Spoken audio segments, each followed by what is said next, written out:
à tous les anges qui continuent à vivre dans notre monde.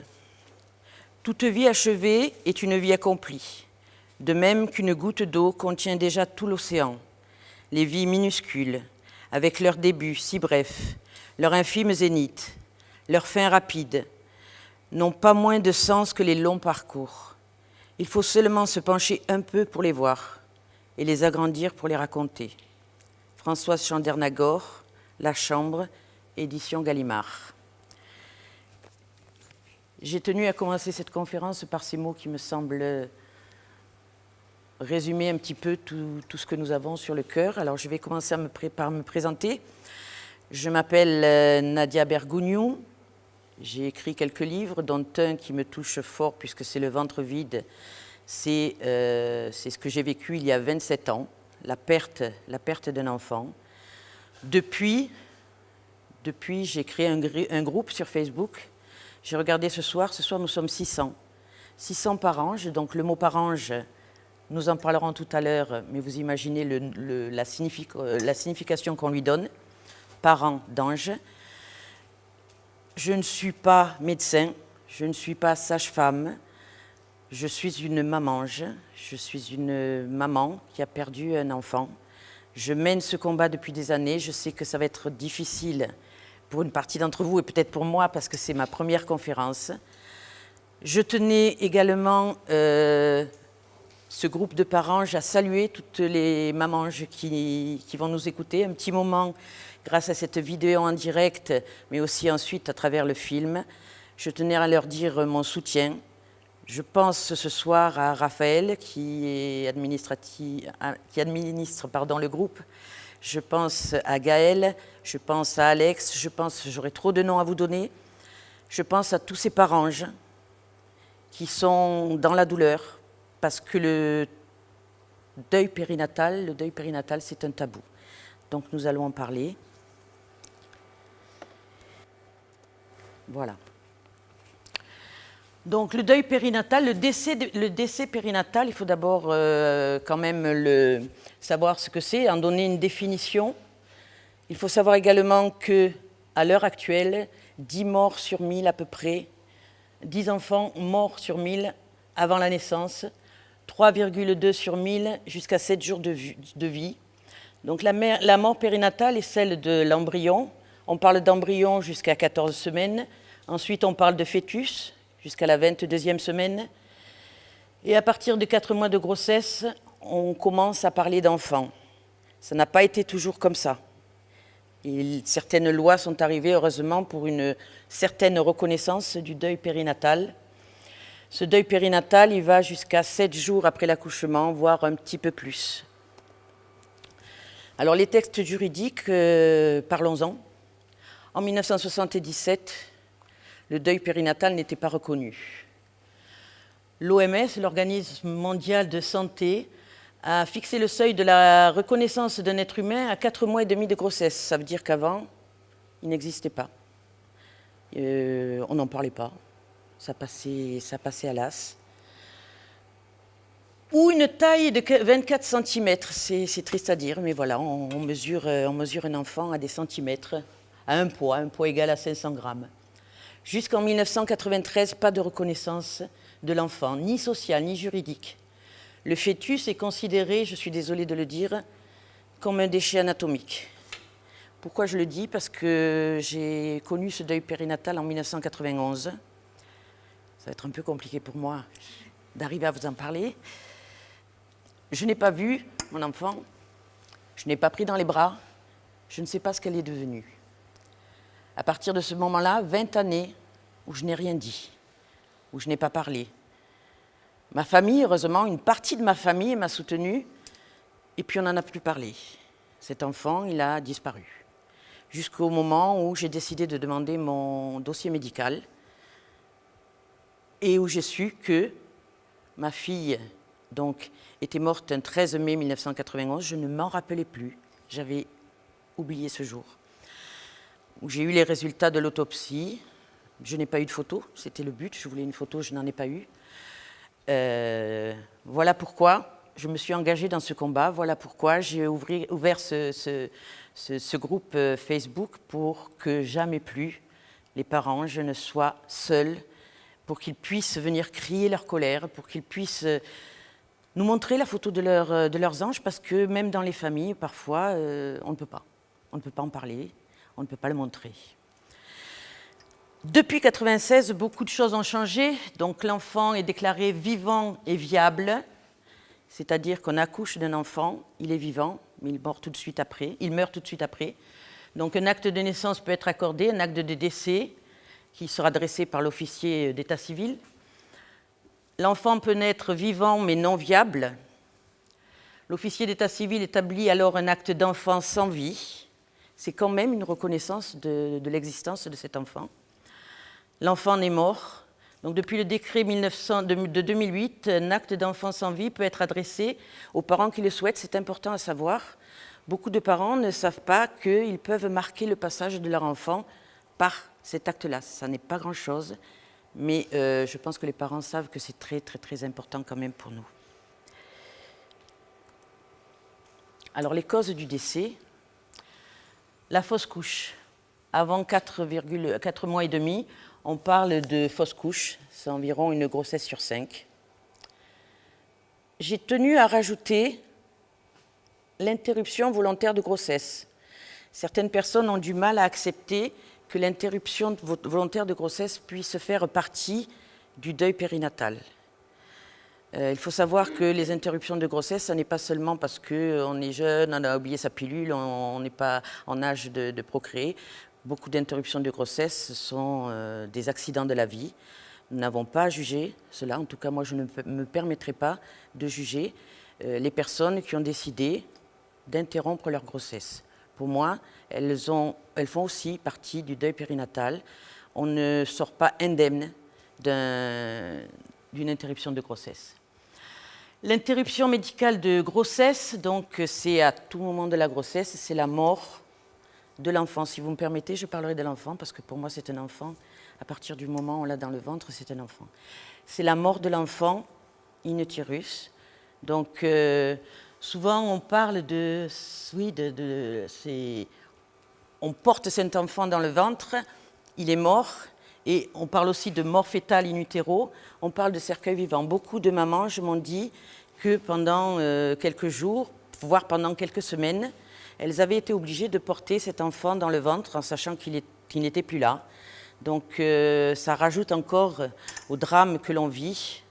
C'est cette forme-là de perte que j'ai eue. Et la mort néonatale, après la naissance, de 7 jours jusqu'au 28e jour. Voilà ce que c'est donc que le deuil périnatal.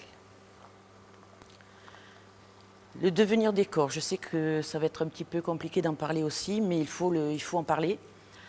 À partir de la 15e semaine, si on a un acte d'enfant né sans vie, les parents peuvent lui offrir des funérailles.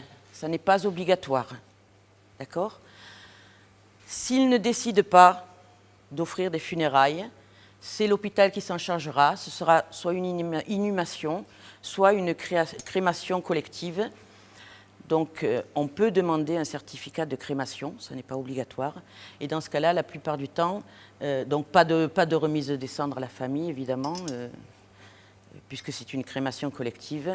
Et souvent, ces enfants sont placés dans des, comment on appelle ça déjà, des jardins du souvenir. Voilà. Pour la sécurité sociale, l'acte d'accouchement reste soumis au seuil de 22 semaines et 500 grammes. Bon, ça, c'est au niveau des allocations, etc. C'est pour vous montrer un petit peu la différence entre les différents établissements.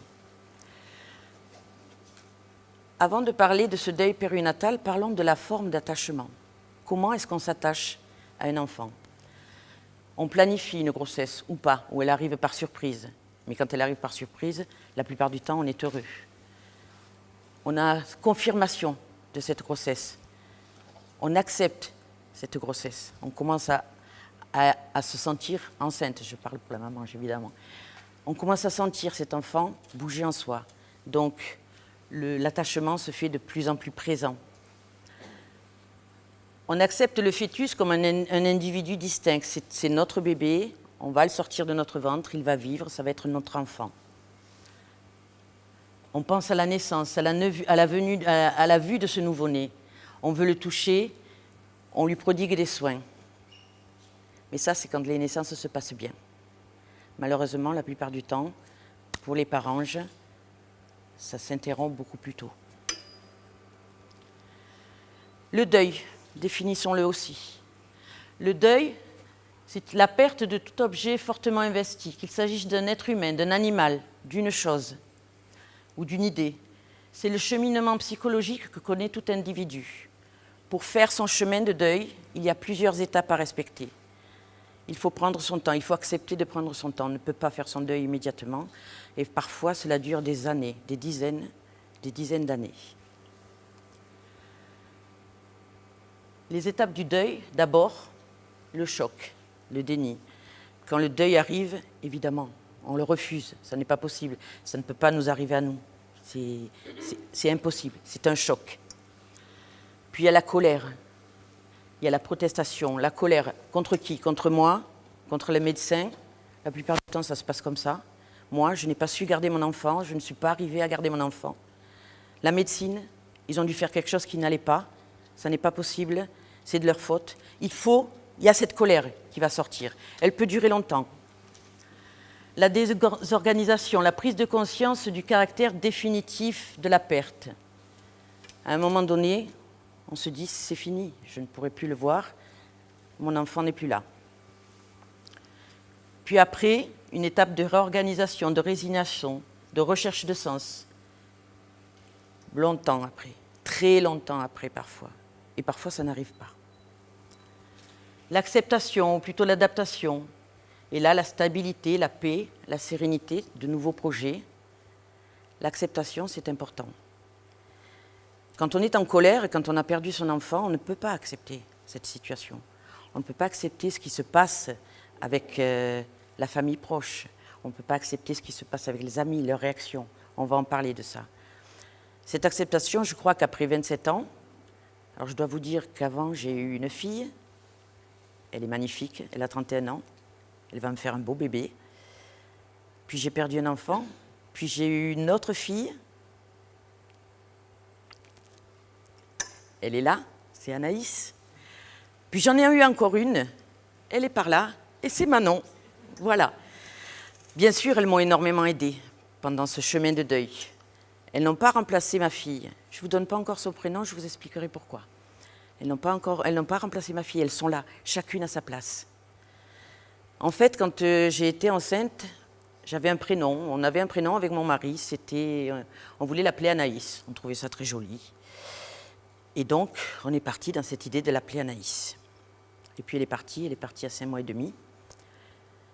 Et pendant ces 20 ans, c'est plus de 20 ans, je ne lui ai pas donné de prénom parce que il ne le voyait pas comme une chose, comme un remplacement ou quoi que ce soit. Je vous assure, ça n'est pas ça du tout. J'ai donné ce prénom. J'ai pas donné son prénom, j'ai donné ce prénom à Anaïs. Pas pour le remplacer, j'espère qu'elle l'a compris. Mais pendant 20 ans, je n'avais pas de prénom.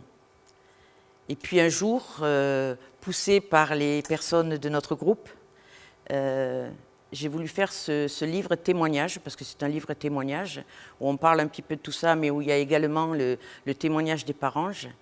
Et je pense qu'écrire l'histoire de l'enfant qui a disparu, c'est important. C'est lui donner une existence, c'est soi-même lâcher cette colère, lui donner une existence. Il a vécu, c'est écrit, il est là. Donc j'ai écrit ce livre. Et à la fin de ce livre, je suis allée voir mes 3 filles et je leur ai dit, voilà, votre sœur, vous le savez, elle n'a pas de prénom. Donc elles se sont consultées toutes les 3. Et puis Anaïs est venue. Et puis elle m'a dit, elle s'appellera Siana. Et Siana, si vous le voyez, c'est l'anagramme d'Anaïs. Donc voilà, un chemin de deuil qui se passe différemment selon les gens. Raison pour laquelle aujourd'hui je peux parler, je peux aider, je veux aider, je mènerai ce combat. Il faut absolument que ce tabou tombe avec les gens proches comme avec les autorités, et nous en parlerons aussi. Pour faire ce travail de deuil, il faut un corps. Il faut un corps, c'est-à-dire, il faut voir son enfant. Je ne l'ai pas vu, donc ça a été très difficile. Les choses ont évolué. Aujourd'hui, on présente le corps de l'enfant. On fait participer à la toilette parfois. On le présente aussi à la famille proche si les parents sont d'accord. Mais on a besoin, je parle se détacher entre guillemets, mais pour accepter cet état-là, on a besoin d'avoir un corps. On a besoin d'un rituel pour pouvoir le laisser partir. Quand je parle de rituel, je ne parle pas obligatoirement d'un enterrement, d'une église ou quoi que ce soit. Un rituel, ça peut être, je vais lui mettre une fleur, on va me donner des empreintes, je vais garder un souvenir de lui. Mais ce passage aura été noté. Et on a besoin d'une place reconnue au défunt. Une place reconnue, c'est-à-dire qu'il soit reconnu par les proches, par les amis et par les autres. Et puis il y a les deuils compliqués. Donc les deuils compliqués, je pense que malheureusement que beaucoup d'entre nous l'ont connu. Une nostalgie permanente, une nostalgie qui dure selon l'accompagnement que l'on aura. Colère, culpabilité, difficulté à se projeter dans l'avenir. On se dit que jamais plus on ne pourra avoir d'enfants, qu'on n'a pas le droit, qu'on ne peut pas s'appeler maman, même si on n'a eu que cet ange-là qui est passé. On n'a plus confiance en soi, on a amené la mort. Ni en soi, ni envers les autres, parce que les autres ne sont pas venus vers nous, alors qu'on attendait. On n'en a pas parlé, mais on attendait. Un détachement émotionnel, parce qu'on se protège. On se dit, si je reste dans mon petit monde, il ne m'arrivera plus rien. On peut négliger aussi sa santé, son psychique, et parfois, malheureusement, des comportements autodestructeurs. Si vous voulez intervenir pendant la conférence, n'hésitez pas. Le papa, la place du papa. Nous avons dans notre groupe Facebook, si mes souvenirs sont bons, sur 600 mamanges, 4 ou 5 papanges. 4 ou 5 papas.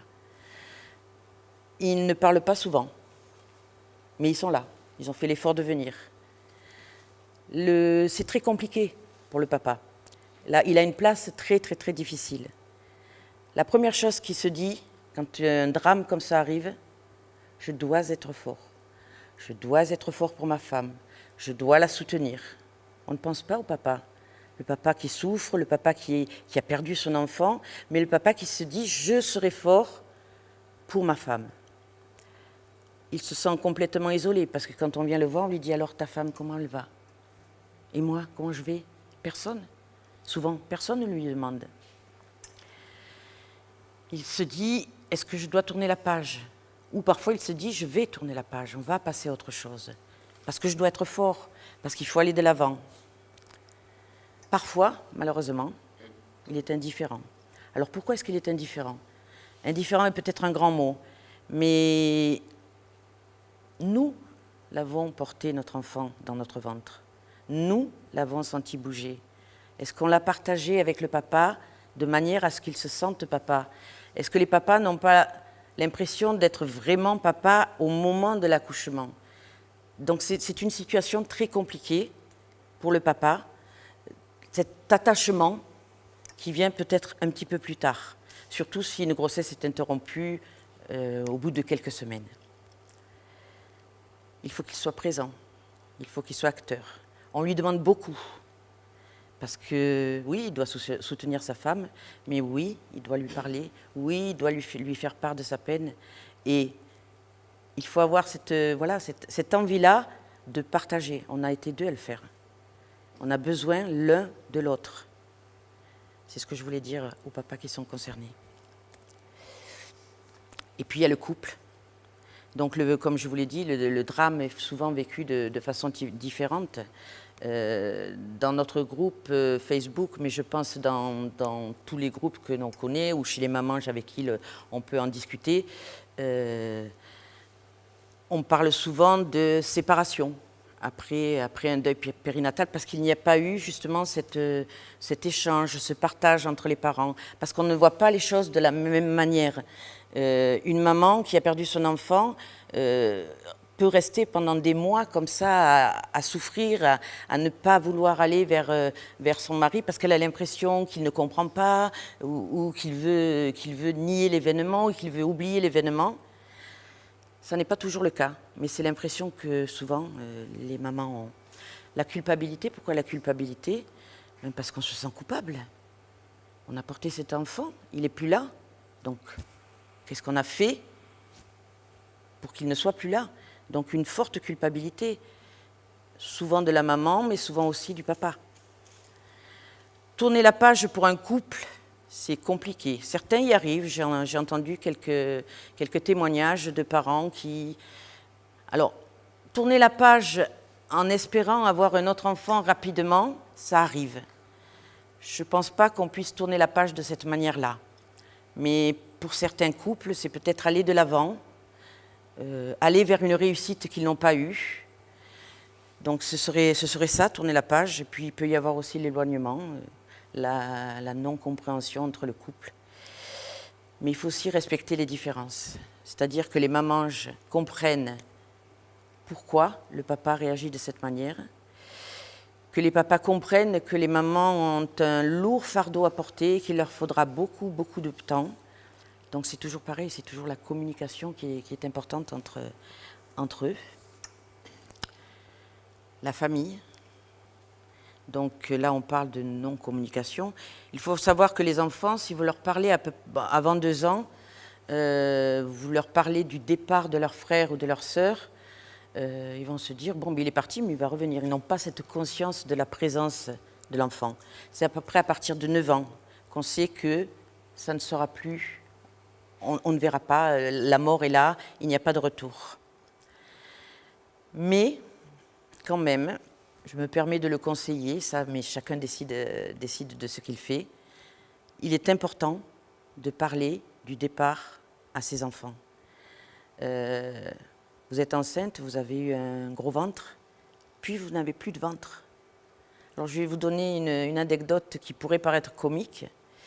Quand j'ai perdu Sienna, ma fille aînée était avec sa nounou, et voilà ce qu'elle lui a dit, maman avait mangé trop de pâtes. Donc maintenant, elle a digéré. Quand je suis rentrée à la maison, c'est ce que ma fille m'a dit. J'ai ri, jusqu'aux larmes, bien sûr, et je l'ai prise avec moi et je lui ai expliqué les choses. Et elle a tout à fait compris. Donc, je pense qu'il est important de ne pas cacher, de ne pas avoir... apprendre ça après 20 ans, je ne suis pas sûre que ce soit la bonne manière. Là, je vous donne ma propre vérité. Chacun, évidemment, le fait à sa manière. Les grands-parents, pourquoi les grands-parents? Pourquoi une double souffrance? Eh bien, parce qu'ils ont perdu un petit enfant, mais aussi ils ont un enfant qui souffre énormément. Et l'entourage, là, c'est compliqué. Et je pense que vous serez toutes d'accord, celles qui sont concernées.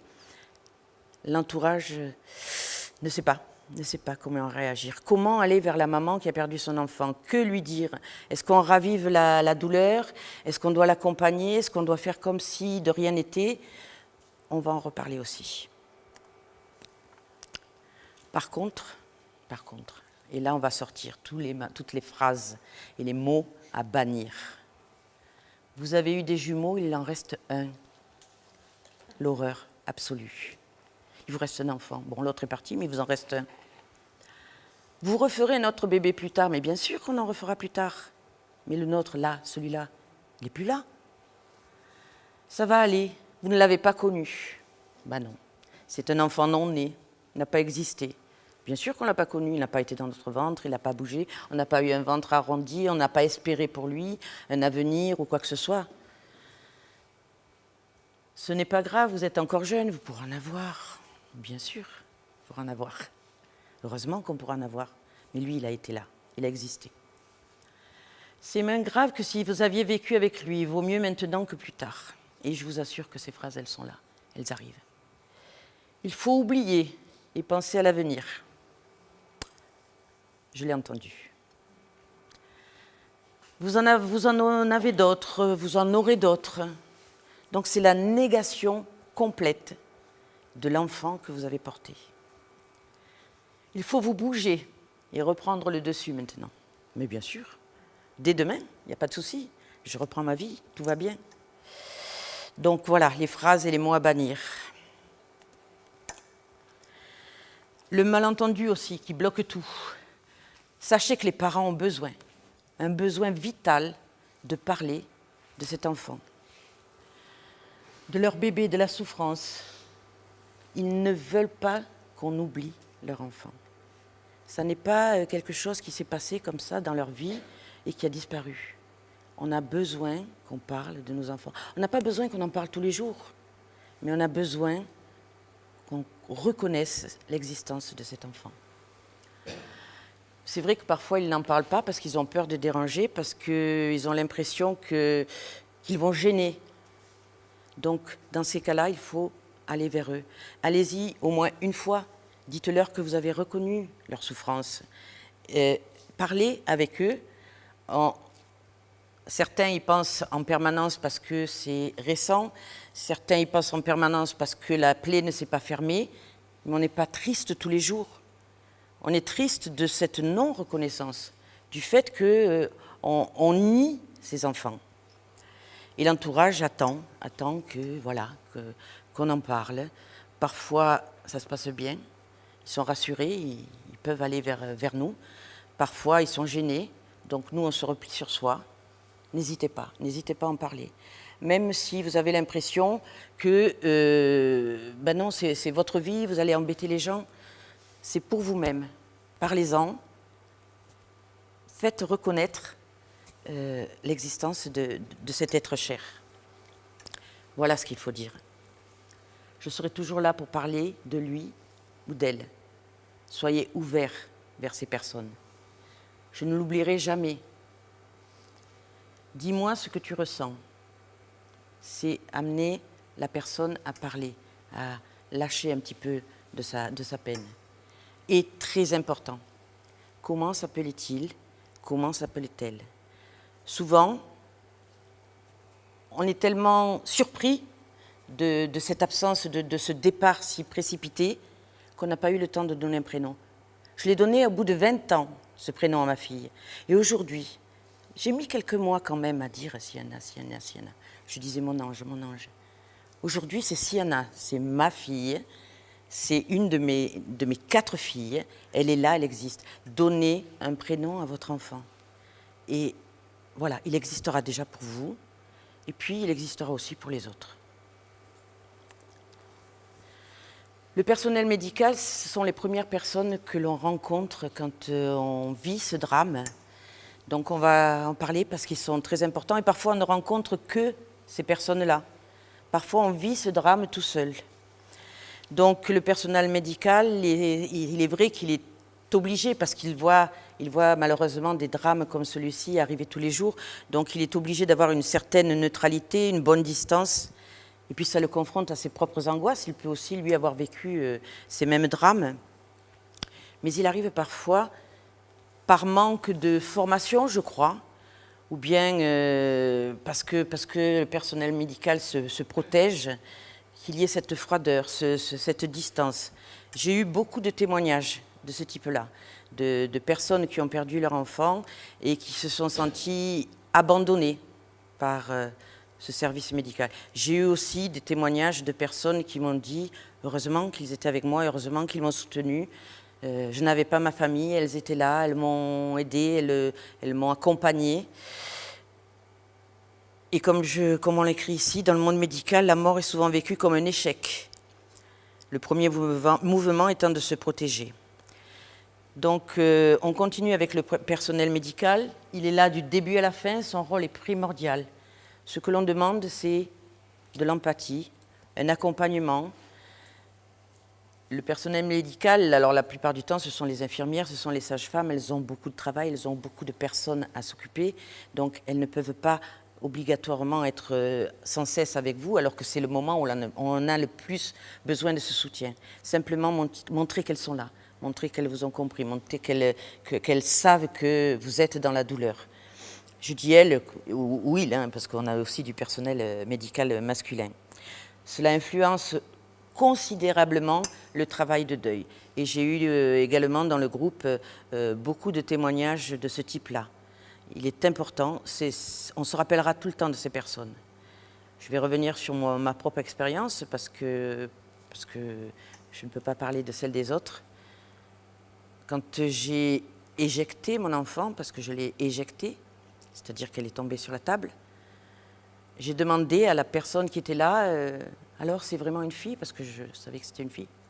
Et j'ai eu comme réponse, oh je ne sais pas, il vaut mieux pas savoir. Elle est partie et je n'ai jamais vu mon enfant. Je parle là du pire des cas. Mais voilà, je pense qu'il y a une formation à faire. Et d'ailleurs, j'ai parlé avec des infirmières qui m'ont dit que c'est vrai que dans leur cursus professionnel, souvent, il n'y a pas cet accompagnement-là, cette formation-là qui est très, très, très importante. Autre chose, accoucher d'un enfant mort dans une maternité où vous entendez à côté des enfants qui viennent à la vie, je pense que certaines, ça va leur rappeler malheureusement des souvenirs, c'est la pire des choses qui puissent arriver. Donc je crois qu'il y a un travail à faire aussi à ce niveau-là. Je sais que les hôpitaux n'ont pas beaucoup de moyens, je sais que c'est compliqué, mais se retrouver dans une maternité en train de perdre son enfant, c'est très, très, très compliqué. Voilà, c'est ce que je voulais dire. Après ce drame-là, après quelque temps, vient peut-être une nouvelle grossesse. Les mots sont négatifs, presque tous. Pourquoi suis-je triste parce que j'attends un enfant? Mais c'est horrible. Eh bien, c'est la plupart du temps les mots que l'on entend. Je suis triste, pourquoi? Est-ce que j'ai le droit d'espérer encore donner la vie? Comment va se passer cette grossesse? L'angoisse. Est-ce que ça va se renouveler encore une fois? Est-ce que je vais arriver à le tenir jusqu'au bout? Le stress, pendant 9 mois, à chaque visite chez le gynécologue, le stress, est-ce qu'il est encore là? La valeur de son existence. Pourquoi la valeur de son existence? Eh bien, la plupart du temps, dans les premiers mois, dans les premières semaines, les premiers mois, on ne va pas lui donner de valeur. On ne va pas se donner le droit de lui donner une valeur. On va se dire non, je ne peux pas m'attacher à quelqu'un que je risque encore de perdre. Et ce n'est qu'au fil des semaines, au fil des mois, quand on voit que tout va bien, que là, on va se donner le droit d'être heureux, d'avoir cet enfant. La fragilité de sa présence, effectivement, toujours pareil. On n'a pas ce vécu de grossesse épanouissante que connaissent les personnes qui n'ont jamais connu le deuil périnatal. Et enfin, la délivrance de pouvoir tenir son enfant dans les bras. Mais voilà, il faut savoir qu'une grossesse, après la perte d'un enfant, ça ne se passe jamais, jamais de manière sereine. Il faut savoir pourquoi, pour l'accompagner, pour accompagner les parents qui ont perdu des enfants, pour supporter parfois leur sale caractère, parce qu'on se protège comme ça, avec la colère, Bon, déjà, quand on est enceinte, on a un caractère qui change un peu. Mais alors, imaginez une maman qui a perdu déjà son enfant et qui vit une grossesse qui n'est pas sereine. Donc, le maître mot dans tout ce que je viens de dire, c'est communiquer. Apprendre à communiquer, dans tous les sens du mot. Que ce soit les parents qui ont perdu un enfant, que ce soit les personnes qui accompagnent les parents qui ont perdu un enfant, la famille proche, très important, les amis, important aussi, les enfants. Voilà, tous les gens qui entourent ces parents. N'ayez pas peur d'aborder ce sujet. C'est de cette manière-là, et uniquement de cette manière-là, que les parents endeuillés pourront aller de l'avant. que ce soit pour les mamans, que ce soit pour les papas, communiquer.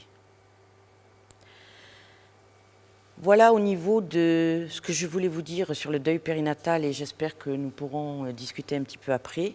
Je voulais vous parler maintenant de ce combat que je mène, que nous menons depuis 2 ans et demi environ. Quand un enfant perd ses parents, il est orphelin. Quand une femme perd son mari, elle est veuve. Quand les parents perdent un enfant, ils sont quoi? Il n'y a pas de mots. Il n'y a pas de mots. Donc, ce n'est pas moi qui l'ai inventé. Je l'ai trouvé sur pas mal de sites, surtout sur les sites québécois, où ils sont plus en avance que nous. Et j'ai trouvé que ce mot parange convenait tout à fait au nom que l'on pourrait donner aux parents qui ont perdu un enfant. J'ai tenu à vous mettre quand même la définition du mot ange parce que souvent, et je peux le comprendre, quand on parle d'ange, on imagine religion. Il n'y a pas que ça dans la définition du mot. Ça peut être religieux, tout à fait, mais un ange, c'est aussi une personne qui possède une qualité physique ou morale, c'est surtout un terme d'affection.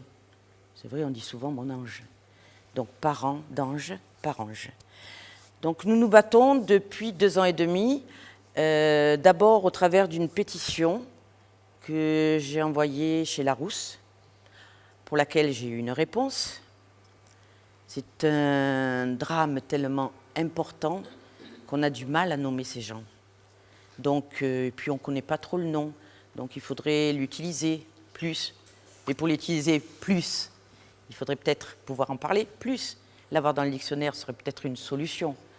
Donc aujourd'hui, nous avons, à ce soir, je pense qu'on est à 26 400 signatures, c'est pas mal, mais ça n'est pas encore assez. Donc j'ai écrit à l'Académie française qui m'a dit oui, c'est sûr, c'est un drame, mais voilà, il faudrait le faire passer, qu'on le voit sur Internet, qu'on en parle à la radio, etc., etc. Bon voilà, on continue à se battre. Moi j'ai tout mon temps et je suis à la retraite dans 10 jours. Ils ne savent pas ce qui les attend. Voilà. Madame la Présidente de la République m'a envoyé son soutien, mais je n'ai rien vu arriver de plus. Donc voilà ce mot.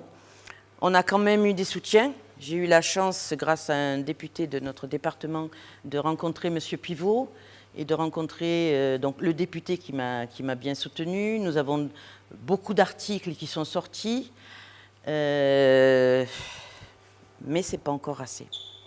Donc voilà la pétition, si certains d'entre vous ne la connaissent pas encore.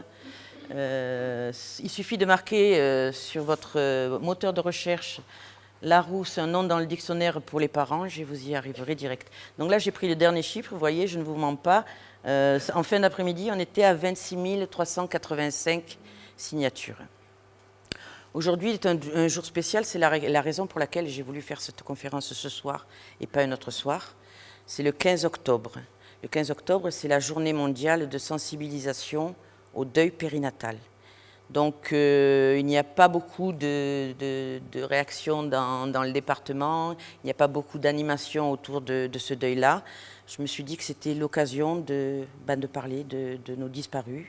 Et voilà, je pense que l'année prochaine, on refera autre chose et puis on continuera comme ça. J'espère que ça n'a pas été trop compliqué pour vous. J'ai vu des visages changer, je n'ai pas besoin de savoir qui est impliqué ou pas. Si vous voulez donner un témoignage, si vous voulez en parler, c'est le moment, n'hésitez pas. Nous sommes filmés, je crois que vous l'avez vu, je vous en ai parlé au début. On ne vous voit pas, mais le film, on va l'utiliser, vous comprenez maintenant peut-être pourquoi. Est-ce que quelqu'un veut parler ?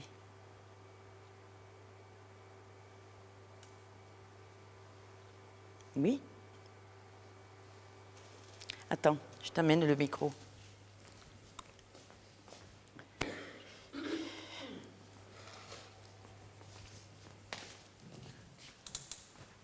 Excusez-moi, ça va être facile. Je suis la sœur de Nadia. J'étais présente. Mon mari aussi a été présente. C'était à Vienne, je crois. Oui. Je ne voulais pas le dire, mais oui. Bon, je ne raconterai pas ce que j'ai vécu. J'ai vécu.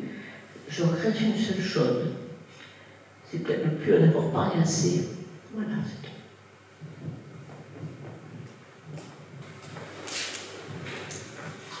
Écoutez, moi je suis contente d'en parler ce soir parce que il y a 26 ans, j'ai perdu mon fils pendant l'accouchement. Moi j'ai eu une grossesse idyllique et je suis rentrée à la maternité pour accoucher comme toutes les mamans qui attendent leur premier enfant.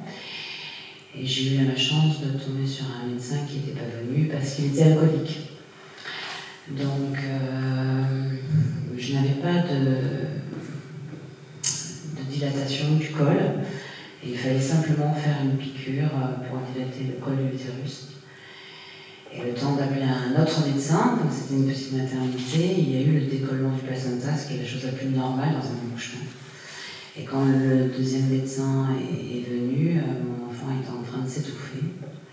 Et moi j'ai fait un arrêt cardiaque, donc mon fils est mort-né. Et il a fallu de très très longues années pour en parler, parce que moi j'étais très très jeune. D'ailleurs c'est la première fois que je le fais en public. Donc c'est pas rien. C'est pas rien, hein, parce que c'est vrai qu'il n'y a pas de reconnaissance. Il n'y a pas de reconnaissance de la famille, parce que c'est une douleur globale, parce qu'il y a un milieu social. Moi c'était en 1992, j'étais très jeune. Et quand on vient d'un milieu social, c'est pas évident, parce que ça se fait pas. Et puis, il a fallu que j'ai fait des fécondations in vitro. J'ai fait toutes les procédures possibles pour avoir un enfant. Je n'ai pas pu avoir enfant, tellement la culpabilité était grande, tellement les non-dits étaient forts, tellement la douleur était persistante. D'ailleurs, après mon accouchement, j'ai fait une NDE, puisque j'ai fait un arrêt cardiaque du choc pendant 4 minutes. Et j'ai fait 2 mois et demi d'amnésie. À quel point le fait de ne pas parler, de ne pas être entouré, on peut s'autodétruire complètement.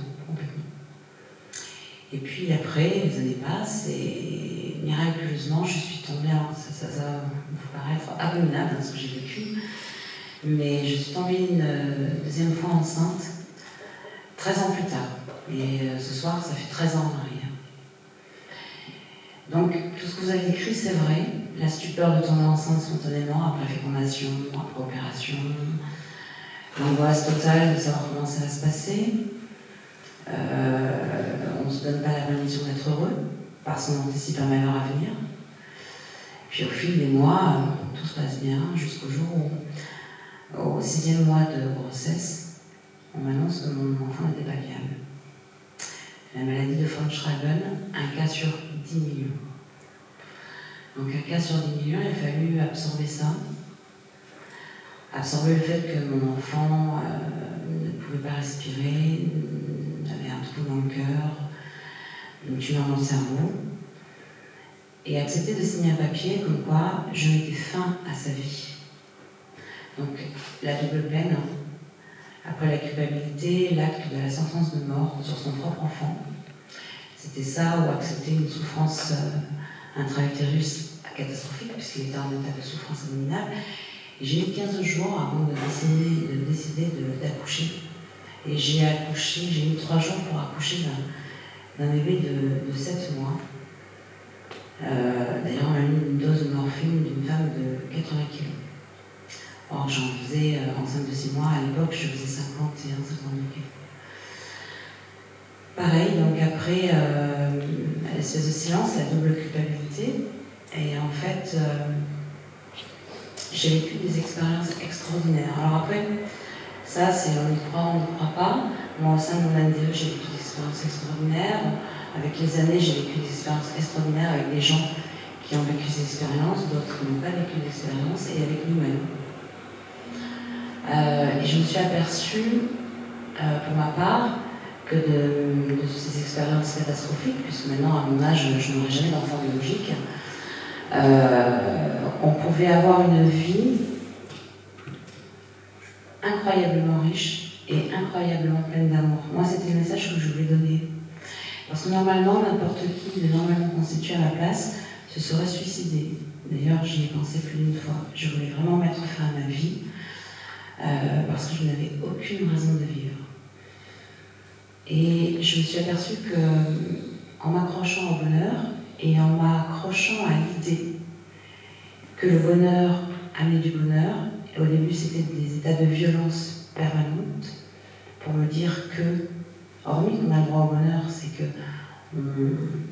on devait rendre les autres heureux, je me suis aperçue que j'ai été comblée par les enfants autour de moi, par mes neveux, mes nièces, par les enfants que j'ai accompagnés dans ma vie, et qu'aujourd'hui je suis en paix, vraiment, et sereine, et paradoxalement extrêmement heureuse.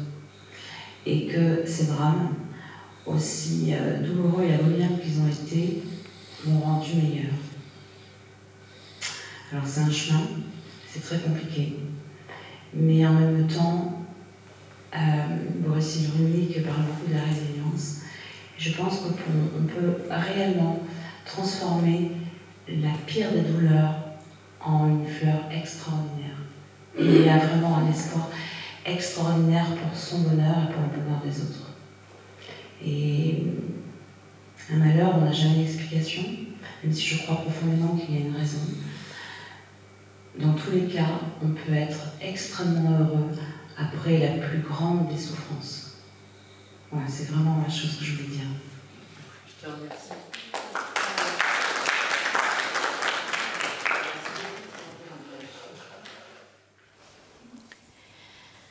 C'est difficile de commencer à parler, mais c'est libérateur. En tout cas, je te remercie beaucoup, beaucoup pour ton témoignage. Tu parles de paix, c'est vrai, on n'imagine pas. Quand on est jeune, on n'imagine pas. On se dit, la paix, je ne la connaîtrai jamais. Je peux dire comme toi, au bout de 27 ans, je suis en paix, j'ai accepté cet état-là. Je suis en paix parce que... Et je peux en parler, donc c'est la raison aussi pour laquelle j'ai fondé ce groupe, c'est la raison pour laquelle je peux mener ce combat, c'est la raison pour laquelle j'ai pu faire ma première conférence sur le deuil périnatal.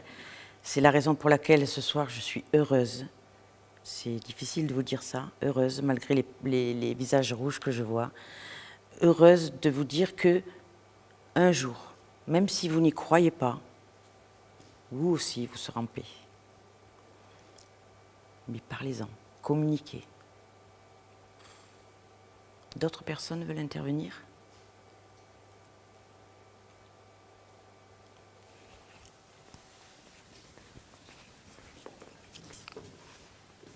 Merci. Alors moi, je ne sais pas si dans le cadre de la périnatale, quoi, mais quand j'ai été mariée, j'ai pas pu avoir des enfants naturellement, on a fait des simulations artificielles qui n'ont pas marché, et puis une fécondation in vitro, et j'ai donc été enceinte, et j'ai perdu le bébé à un mois de grossesse, mais j'ai quand même du mal à... Je dis que le mois de grossesse, c'est pas... Non, faut pas dire, c'est pas... C'est pas court, hein. Et je pense toujours, et j'ai beaucoup de mal à oublier. Je comprends. Je vous remercie. Merci à vous pour le travail que vous faites. Merci. Certaines mamans, justement, comme vous, qui ont porté un enfant pendant quelques semaines, même moins que quelques semaines, ne se donnent pas le droit de se dire maman. Et moi, sachez qu'à partir du moment où vous avez porté un enfant dans votre ventre, vous avez été maman, vous êtes maman. Vous avez le droit de dire que vous êtes maman. Vous êtes une maman qui a perdu un enfant. Mais vous êtes maman. Et ça, il faut vraiment que vous arriviez à vous le mettre dans la tête. Parce que j'en ai aussi entendu beaucoup de témoignages qui me disaient comme vous, oui mais moi ça compte pas, je l'ai perdu dans les premiers temps. Non, non, non. Vous êtes maman. Et vous avez le droit de vous exprimer. Et vous avez le droit d'avoir une douleur aussi importante que la douleur de personnes qui l'ont portée plus longtemps. Merci en tout cas. Je voudrais rajouter, avant que nous nous quittions, que ce mot parange, j'ai oublié de le dire tout à l'heure, nous ne voulons pas l'utiliser uniquement pour les personnes qui ont connu un deuil périnatal. Ce mot parange, il est également pour les personnes qui ont perdu un enfant, tout simplement, à quelque âge que ce soit. C'est-à-dire des gens qui ont connu leurs enfants, même des enfants qui ont eu 50 ans. Ces personnes-là n'ont pas de nom pour les qualifier. Donc ce mot parange, c'est pour les gens qui ont connu le deuil périnatal, mais c'est pour toutes les personnes qui ont perdu un enfant. J'allais oublier de le dire et c'est important, je pense. Voilà, donc merci d'avoir été là. Si personne ne veut intervenir, voilà, moi c'est le livre que j'ai écrit, s'il y en a certains qui sont intéressés par ce livre. En tout cas, merci de m'avoir soutenu pour cette première conférence que nous allons utiliser pour faire passer ce message. Il est important, on va continuer à se battre. Il n'y a qu'en communiquant de toute façon qu'on arrivera à faire comprendre à tout le monde, aux parents qu'ils ont le droit de parler et à tous ceux qui les entourent, qu'ils ont le devoir de les accompagner. Merci beaucoup.